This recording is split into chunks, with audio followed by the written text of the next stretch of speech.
प्राणों से प्यारे विद्यार्थियों, साथियों, आज हम चर्चा करेंगे शक्ति के स्रोत।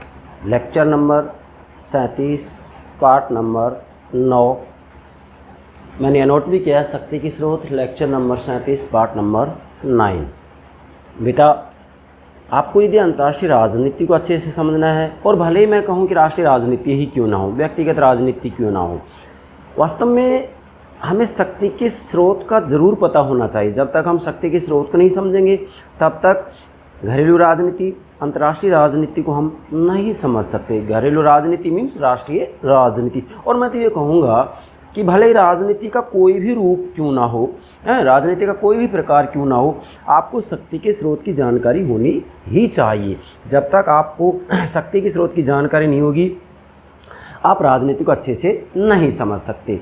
ये स्टूडेंट्स ध्यान दें, वास्तव में शक्ति के स्रोत को हम समझें उससे पहले ये जानना बहुत ज़रूरी होता है कि आखिर शक्ति है ही क्या। What do you means by power? तो बेटा, शक्ति का सीधा साधा सा अर्थ है कि जब एक पक्ष, अब वह एक पक्ष व्यक्ति भी हो सकता है, यस, राष्ट्र राज्य भी हो सकता है, यस, कोई संगठन भी हो सकता है, यस, कोई समूह भी हो सकता है, यस, कोई राजनीतिक दल भी हो सकता है। मीन्स शक्ति के अंतर्गत आपको दो पक्षों की आवश्यकता होगी। क्यों? क्योंकि अगर एक अकेला पक्ष होगा तो आप किसको कहेंगे कि शक्तिशाली और ये शक्तिहीन है। इसलिए शक्ति के अंतर्गत, शक्ति की अवधारणा जब आप अध्ययन करते हैं तो इसमें दो पक्षों का होना अति आवश्यक है। इसलिए मैं कह रहा हूँ कि जब एक पक्ष दूसरे पक्ष से, अब वह पक्ष दो व्यक्ति भी हो सकते हैं और दो देश या राष्ट्र राज्य भी हो सकते हैं। दो राष्ट्र राज्य होंगे तो उसको राष्ट्रीय शक्ति कह दिया जाएगा। जब एक पक्ष दूसरे पक्ष से अपनी इच्छा अनुसार कोई कार्य करा लेता है और वह कार्य कराने की जो क्षमता या सामर्थ्य या योग्यता पहले पक्ष के पास में होती है, वह सामर्थ्य, योग्यता और क्षमता ही उसकी शक्ति कहलाती है।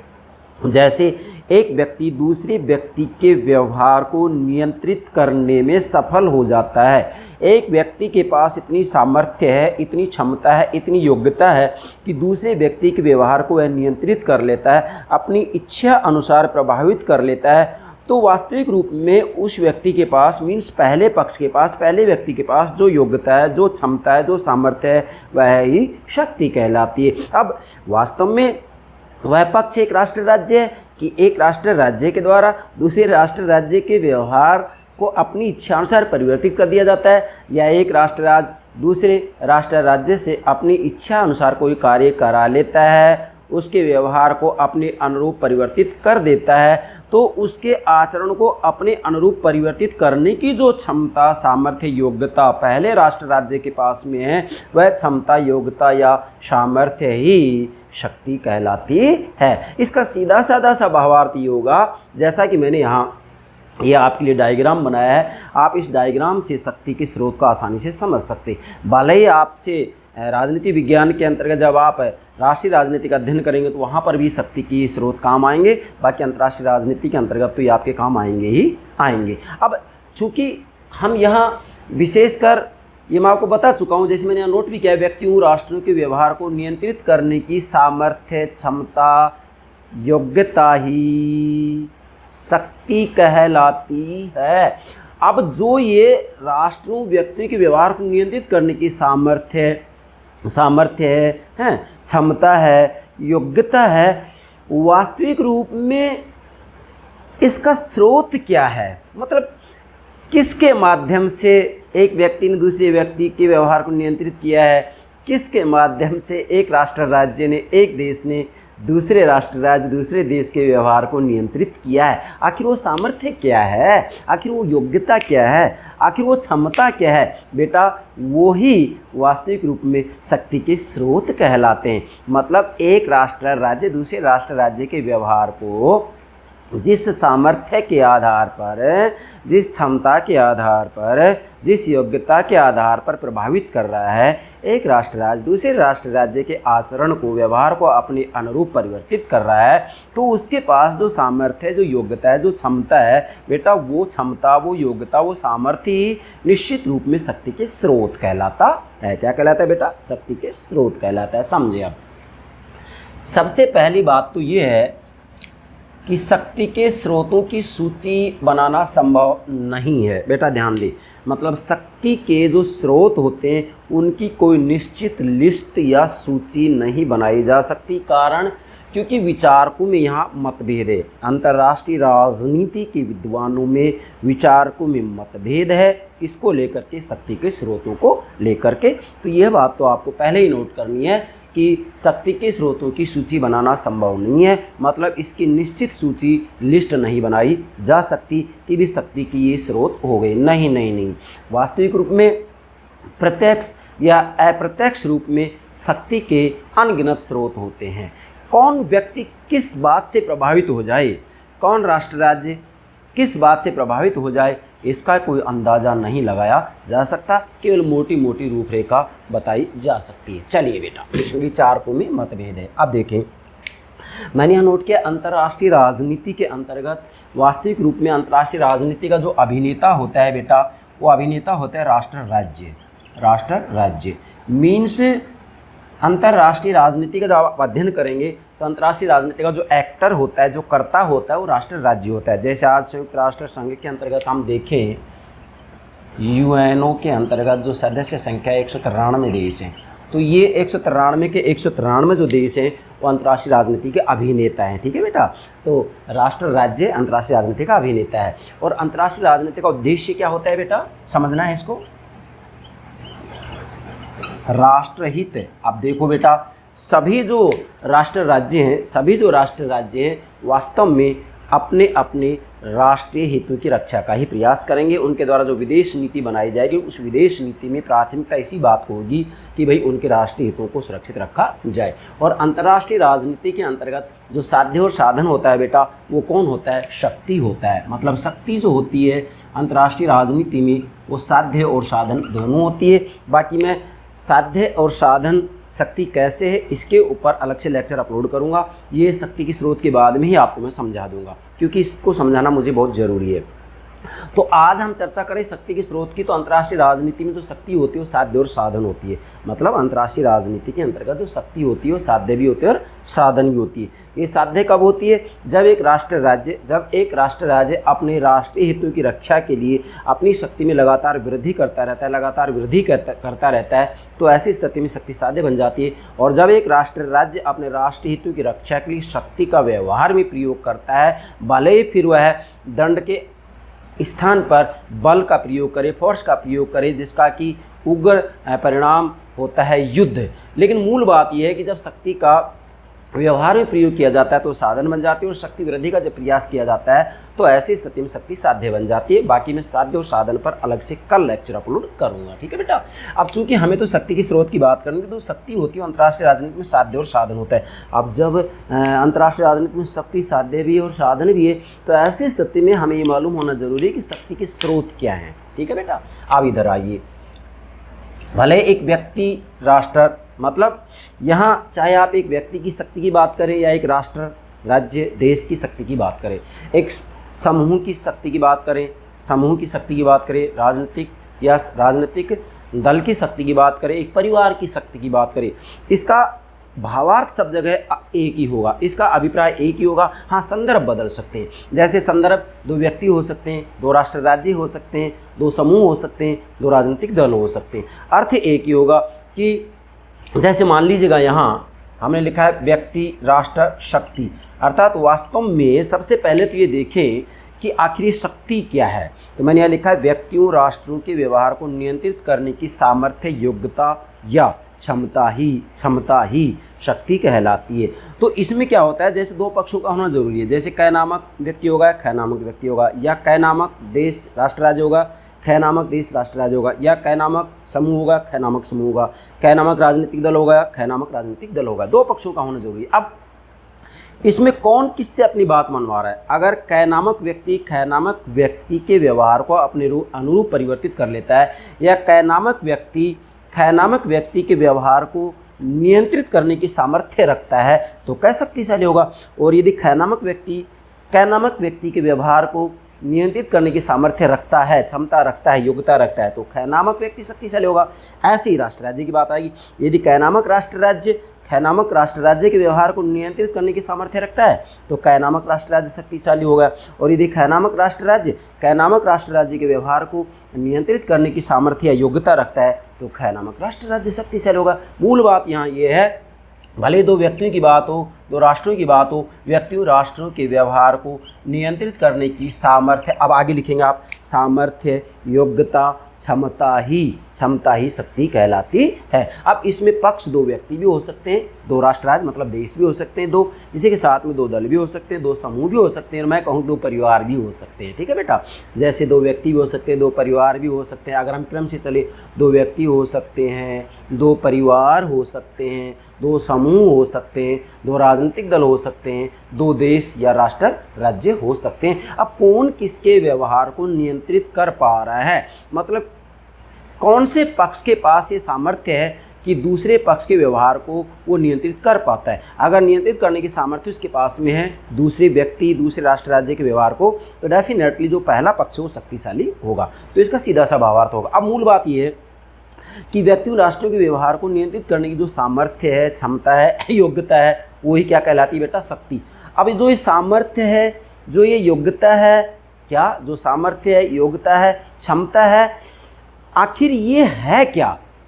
अब ये जो सामर्थ्य है, भाई जिस सामर्थ्य के बल पर क नामक राष्ट्र राज्य ने ख नामक राष्ट्र राज्य से अपनी बात मनवाई है, तो वो सामर्थ्य क्या है, वो योग्यता क्या है, वो क्षमता क्या है, वही शक्ति के स्रोत है। अब इधर आएंगे, शक्ति के स्रोत बेटा वास्तव में यदि देखा जाए तो राष्ट्र की शक्ति के जो महत्वपूर्ण अवयव होते हैं, भले ही हम कहेंगे व्यक्ति की शक्ति के महत्वपूर्ण अवयव हैं ये, क्या व्यक्ति राष्ट्र की शक्ति के महत्वपूर्ण अवयव। अब चूंकि यहाँ तो हम अंतर्राष्ट्रीय राजनीति का अध्ययन करें इसलिए राष्ट्र राज्य की बात करेंगे, तो राष्ट्र की शक्ति के जो महत्वपूर्ण अवयव हैं उनमें आएगा एक तो धन संपदा। क्या आएगा, धन।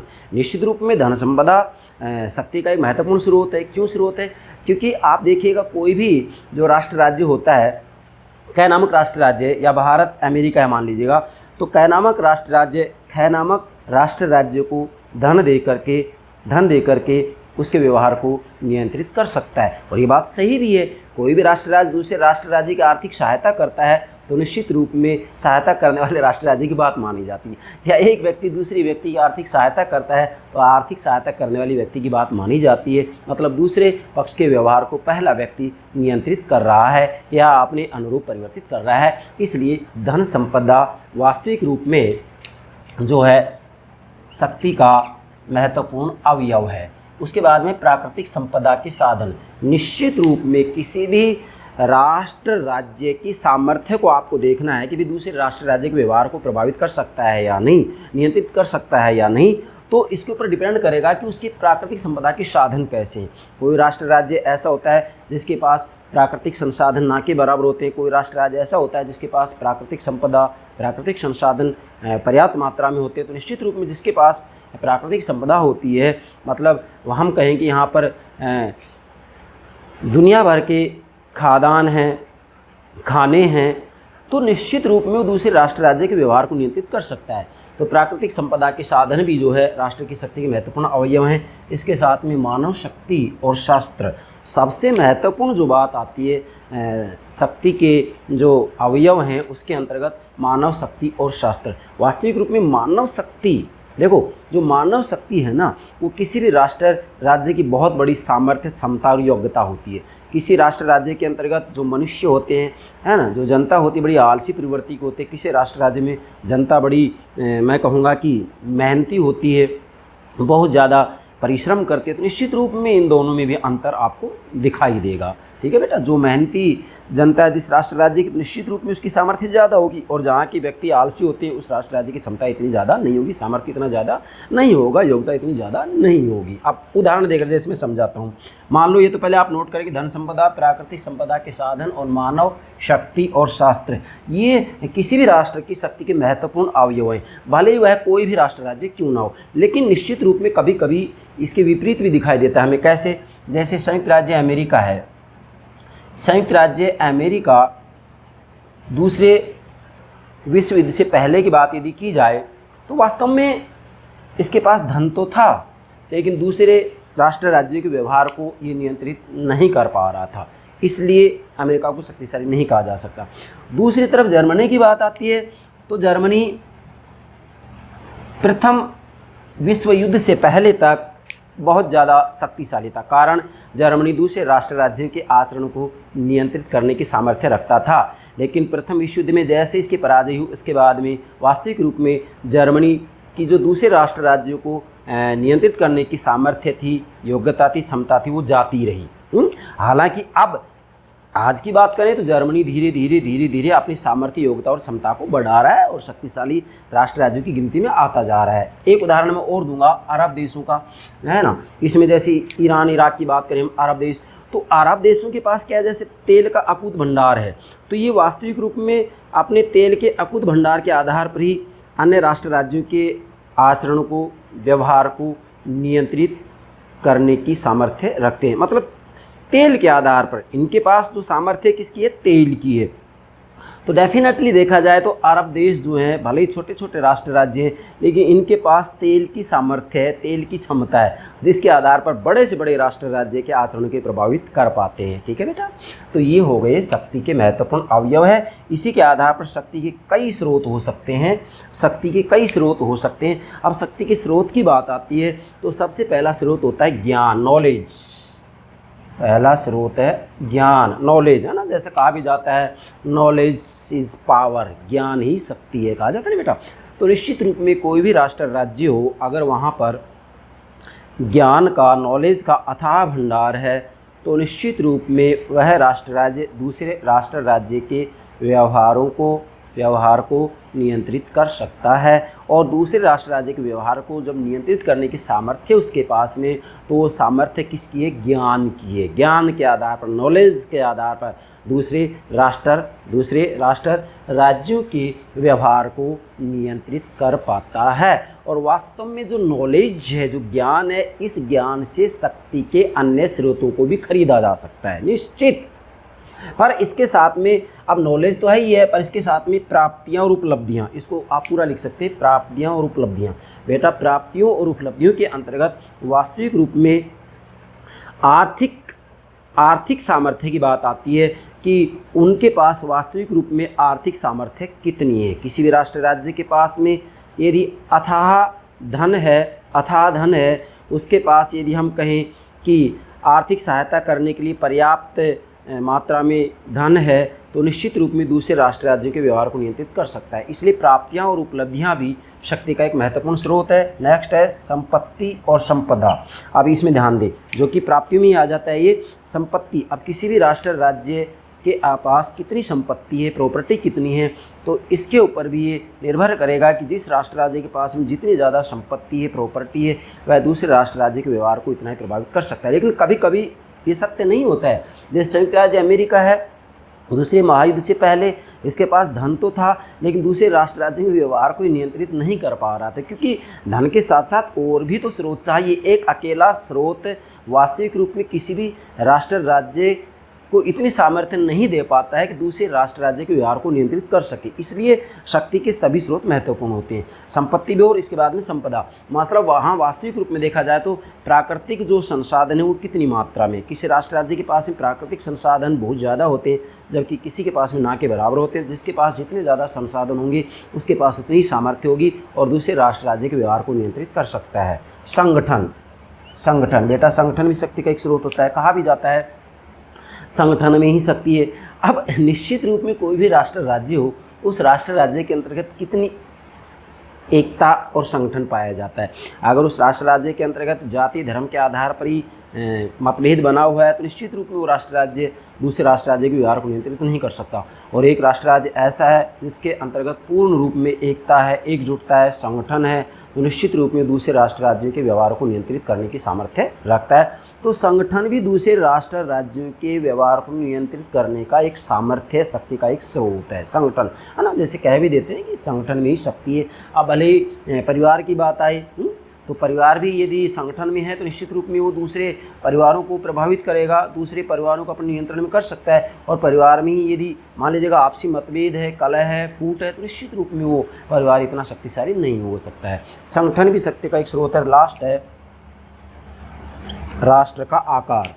निश्चित रूप में राष्ट्र का आकार छोटा है या बड़ा है, यह भी शक्ति का एक स्रोत है। कोई राष्ट्र राज्य यदि विशाल आकार वाला है, उसका क्षेत्रफल विशाल है, तो निश्चित रूप में किसी न किसी रूप में वह राष्ट्र राज्य शक्तिशाली होगा ही होगा। मतलब राष्ट्र के आकार भी इस बात को निश्चित करता है कि उस राष्ट्र राज्य की दूसरे राष्ट्र राज्य को प्रभावित करने की, नियंत्रित करने की सामर्थ्य कितनी होगी। निश्चित रूप में अगर राष्ट्र का आकार बड़ा है तो उसकी सामर्थ्य ज़्यादा होगी, और राष्ट्र का आकार बहुत छोटा है तो निश्चित रूप में दूसरे राष्ट्र राज्य के व्यवहार को नियंत्रित करने की सामर्थ्य इतनी नहीं होगी।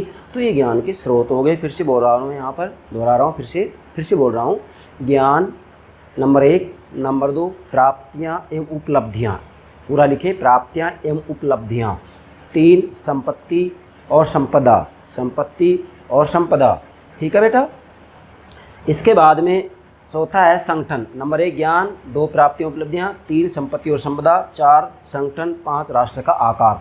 तो अंतर्राष्ट्रीय राजनीति के विद्यार्थी को इन शक्ति के 5 स्रोतों का अच्छे से ज्ञान होना चाहिए। किसी भी राष्ट्र राज्य का आप अध्ययन कर रहे हैं, विश्लेषण कर रहे हैं, और आप ये देख रहे हैं कि वास्तविक रूप में वह राष्ट्र राज्य इतना शक्तिशाली क्यों है, तो निश्चित है ये शक्ति के जो स्रोत हैं, ये सारे स्रोत उसके साथ हैं। केवल एक स्रोत से काम चलने वाला नहीं है। ये हो गया शक्ति के स्रोत। और कल हम चर्चा करेंगे जो ये शक्ति है, पावर है, वह अंतर्राष्ट्रीय राजनीति में साध्य भी होता है और साधन भी होता है। तो ये जो शक्ति है वो साध्य भी है और साधन भी है, कैसे है आखिर ये, इसकी चर्चा हम कल के लेक्चर में करेंगे। और अंतर्राष्ट्रीय राजनीति के विद्यार्थी को तो इसकी जानकारी होनी ही चाहिए, क्योंकि अंतर्राष्ट्रीय राजनीति की प्रकृति को समझेंगे तो सबसे पहले आपको ये समझना पड़ेगा कि अंतर्राष्ट्रीय राजनीति का अभिनेता राष्ट्र राज्य है, अंतर्राष्ट्रीय राजनीति का उद्देश्य राष्ट्र राज्य है, और अंतर्राष्ट्रीय राजनीति में साध्य और साधन कौन होता है, शक्ति होता है। तो ये साध्य और साधन कैसे है, इसको हमें बेहतर तरीके से समझना है।